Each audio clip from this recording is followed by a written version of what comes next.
Hey fellow gamers, today we're diving into the world of Neon White, covering its gameplay, review, playing guide, ending and speedrun. Before we dive into the heart of this video, we wanted to take a quick moment to ask for your support. If you find the content valuable or entertaining, please consider giving it a thumbs up, subscribing to our channel, and ringing that notification bell to stay up to date with our latest gaming content. Alright, let's jump right into the main event. Enjoy the video. Neon White is a fast-paced, stylish, and addictive first-person shooter with a unique card-based gameplay mechanic. The game puts you in the role of White, a fallen angel who has been given a second chance at redemption by killing demons in heaven. To do this, you must use playing cards to both attack enemies and move around the levels. The card-based gameplay is simple to learn but difficult to master. Each card represents a different weapon or ability, and you can only hold a limited number of cards at a time. You must carefully consider which cards to use and when to use them in order to progress through the levels as quickly as possible. The levels in Neon White are all beautifully designed and full of secrets to discover.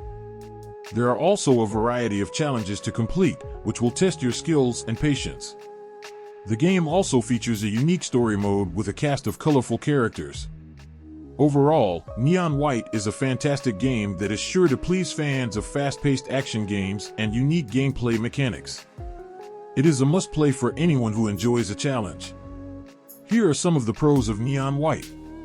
Pros: unique card-based gameplay, fast-paced and addictive, beautiful levels, lots of secrets to discover, engaging story mode, great soundtrack. Overall, I highly recommend Neon White to anyone who enjoys fast-paced action games with a unique twist. It is a truly unique experience that is sure to keep you entertained for hours on end. Here are some additional thoughts on the game. I love the way the card-based gameplay is integrated into the movement and combat. It makes the game feel very fluid and strategic. The levels are all very well designed and there are a lot of different ways to approach them. I especially enjoyed finding all the secret passages and collectibles. The story is a bit cheesy, but it's also charming and funny. I enjoyed getting to know the characters and learning more about their backstories. The soundtrack is amazing. It's the perfect mix of electronic and rock music that really gets you pumped up to play. The first few levels of Neon White are designed to be a tutorial for the basic gameplay mechanics. They introduce you to the card-based movement and combat, as well as the different types of enemies and obstacles you'll encounter. Finishing these levels will give you a good understanding of the basics, which will make it easier to progress through the rest of the game.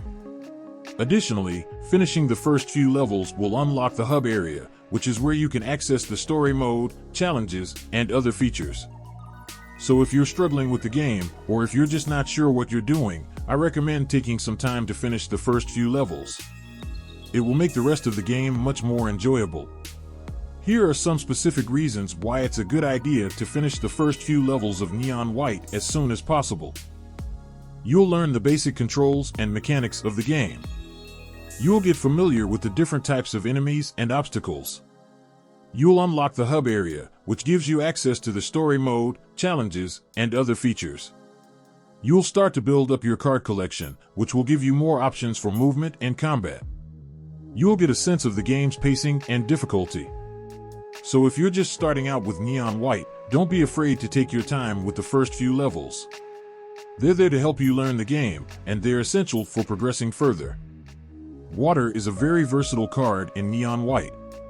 It can be used to move quickly, to avoid enemies, and to reach difficult areas. It is also the only card that can be used to extinguish fires.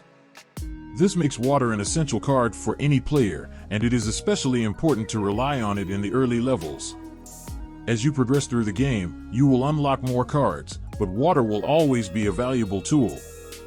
Here are some specific reasons why it's a good idea to rely on water until the very last second. It is the fastest card in the game. It can be used to avoid enemies and obstacles. It can be used to extinguish fires. It is easy to control. It is relatively common, so you will always have a few cards in your hand. When you replay levels in Neon White, you will often see hints that point you in the right direction. These hints can be in the form of glowing orbs, floating arrows, or even messages from the characters. Following these hints can help you find secret passages, collect collectibles, or even find faster routes through the level. So if you're stuck on a level, or if you're just looking to improve your time, be sure to follow the hints.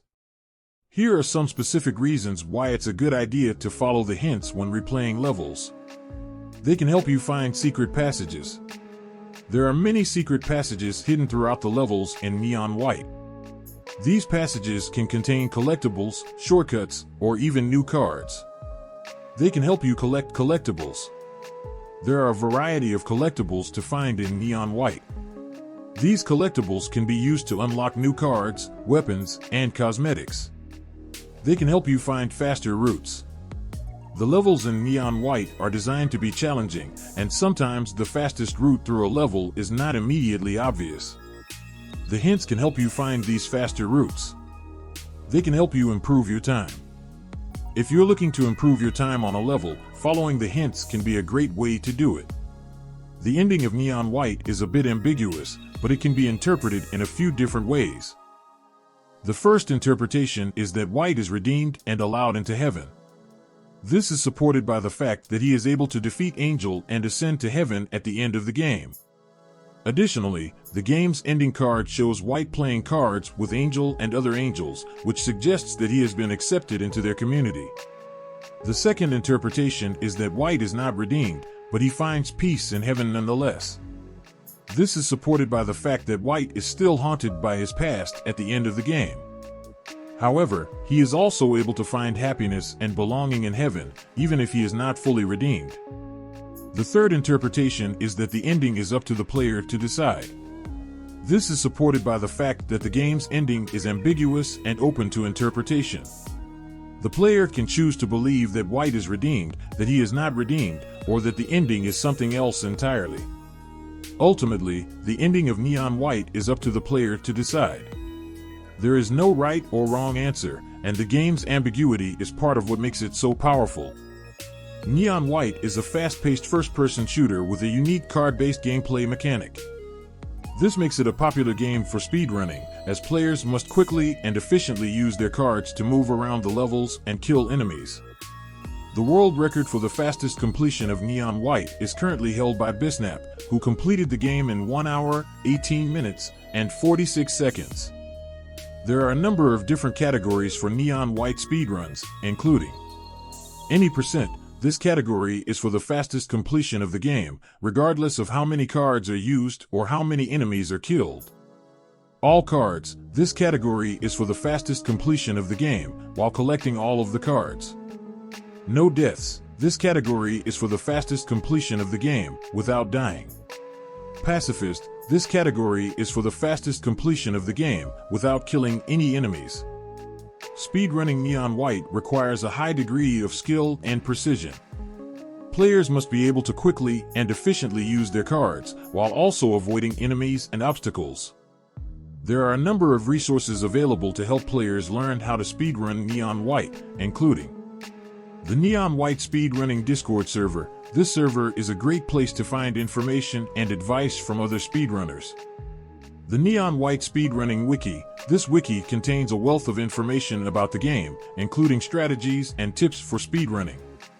If you're interested in trying your hand at speedrunning Neon White, I encourage you to check out the resources I've mentioned. With a little practice, you'll be flying through the levels in no time. Thanks for watching the video. If you liked the video, don't forget to subscribe.